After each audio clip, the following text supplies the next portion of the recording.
ಇನ್ನು ಮುಂದಿನ ರಾಶಿ ಕರ್ಕಾಟಕ ರಾಶಿ. ಕರ್ಕಾಟಕ ರಾಶಿಯವರಿಗೆ ಅಷ್ಟಮದಲ್ಲಿ ಶನಿ ಇರೋದರಿಂದ ಹೇಳ್ತಾ ಇದ್ದೀವಿ ಅಷ್ಟಮ ಶನಿ ಅಂತಂದರೆ ಅರ್ಥ ಏನು?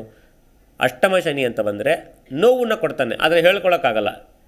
ಹಣದಲ್ಲಿ ಏರುಪೇರು. ಹಣ ಅಂತಂದರೆ ನಿಮಗೆ ಗೊತ್ತಿರೋ ಹಂಗೆ ಗಣಪತಿಯನ್ನು ಪ್ರಾರ್ಥನೆ ಮಾಡೋದ್ರಿಂದ ವಿಘ್ನಗಳೆಲ್ಲ ನಿವಾರಣೆ ಆಗುತ್ತೆ ನಿಜ.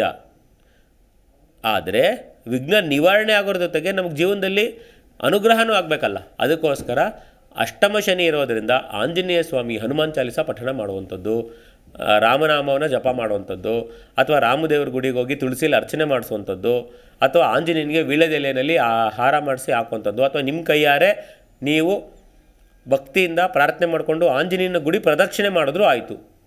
ಇಷ್ಟು ಮಾಡಿಬಿಟ್ರು ನೀವು ಯಾರು ಕರ್ಕಾಟಕ ರಾಶಿಯವರು ಇದ್ದೀರಾ, ನೀವು ಯಾವುದೇ ಕ್ಷೇತ್ರದಲ್ಲಿರ್ಬೋದು, ವಿದ್ಯಾರ್ಥಿಗಳಾಗಿರ್ಬೋದು, ಬಿಸ್ನೆಸ್ ಮ್ಯಾನ್ ಆಗಿರ್ಬೋದು, ಪೊಲಿಟಿಕಲ್ ಲೀಡರ್ ಆಗಿರ್ಬೋದು, ಅಥವಾ ಯಾವುದೇ ಕ್ಷೇತ್ರದಲ್ಲಾಗಿರ್ಬೋದು, ಕಾಂಟ್ರಾಕ್ಟರ್ಗಳಾಗಿರ್ಬೋದು, ನಿಮಗೆ ಶುಭ ಆಗಬೇಕು ಅಂದರೆ ಈಗ ಟೈಮು ತುಂಬ ಅನುಕೂಲವಾಗಿದೆ. ಯಾಕಂದರೆ ಶನಿ ಬಿಟ್ಟು ಹೋಗ್ಬೇಕಾದ್ರೆ ಭಾಳ ಒಳ್ಳೇದು ಮಾಡ್ತಾರೆ. ಶನಿಯವರು ನಿಮ್ಗೆ ಒಳ್ಳೇದು ಮಾಡಬೇಕು ಅಂದರೆ ಸೇವೆ ಮಾಡಿ. ಲಕ್ಷ್ಮೀ ಅನುಗ್ರಹ ಆಗಬೇಕಾ? ಹೌದು. ತುಂಬ ಜನ ಕರ್ಕಾಟಕ ರಾಶಿಯವರಿಗೆ ಸ್ವಲ್ಪ ಆರ್ಥಿಕವಾಗಿ ಕಷ್ಟ. ವಿಷ್ಣು ಅನುಗ್ರಹ ಬೇಕು ಅಂತಂದರೆ ನಿಮ್ಮ ಮನೆ ಹತ್ತಿರದಲ್ಲಿರೋ ವಿಷ್ಣು ಕ್ಷೇತ್ರಕ್ಕೆ ಹೋಗಿ, ಇಲ್ವಾ ಸಾಧ್ಯವಾದರೆ ತಿರುಪತಿಗೆ ಹೋಗಿ, ಬೆಟ್ಟ ಹತ್ಕೊಂಡು ಹೋಗಿ. ಯಾವದಷ್ಟು ನಾವು ದೇಹಕ್ಕೆ ತುಂಬ ಸುಖ ಕೊಡಬಾರ್ದು, ಸ್ವಲ್ಪ ಶ್ರಮ ಕೊಡಬೇಕು. ತಿರುಪತಿಗೆ ಬೆಟ್ಟ ಹತ್ಕೊಂಡು ಹೋಗಿ ದೇವರ ದರ್ಶನ ಮಾಡ್ಕೊಂಬನ್ನಿ.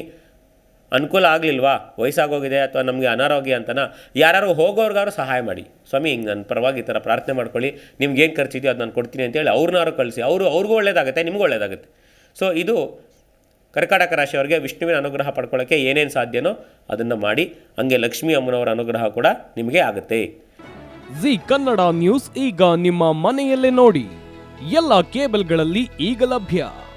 ಸನ್ Direct 292, Jio TV 1334, U digital 162, City cable 51, GTPL 17, Abhishek cables 821, Rockline telecommunication 51, Shri Basaveshwara number 60, Vinayaka digital number 53, In digital number 896ರಲ್ಲಿ.